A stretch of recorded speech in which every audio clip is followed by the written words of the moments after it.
Moving on now, Russia warned on Thursday that if Sweden and Finland join NATO, then Russia would deploy nuclear weapons and hypersonic missiles in the heart of Europe. The United States spokesperson Ned Price reacted to the reports that Russia could escalate the confrontation, saying that expansion of NATO would only promote stability in Europe.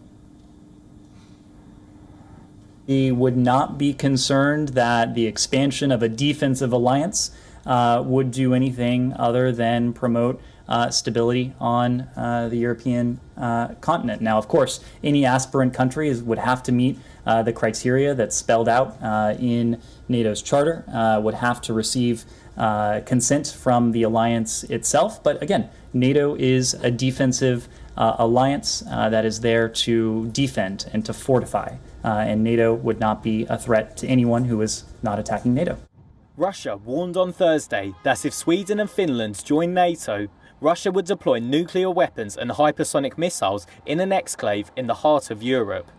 Both Finland, which shares an 810-mile border with Russia, and Sweden are considering joining the US-led military alliance.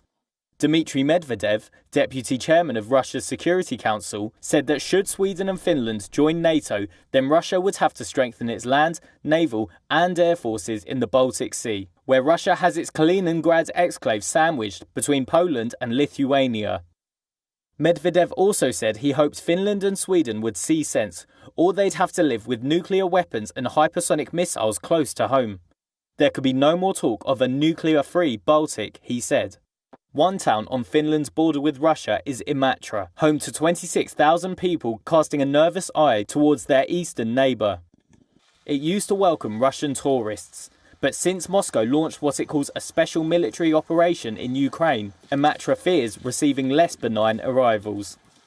That worry has prompted Finland to consider joining NATO, which would be a major pivot in its security arrangements. Katri Lat is a resident of Imatra. We have so far seen Imatra as a very safe place, and we still think so. But I believe the thoughts of the people here have now changed in the way that a small fear has now appeared. And Russia, the country next to us, is a little different to other countries, and you cannot necessarily always trust what they say. So maybe people should be prepared for the fact that we might have to leave quickly.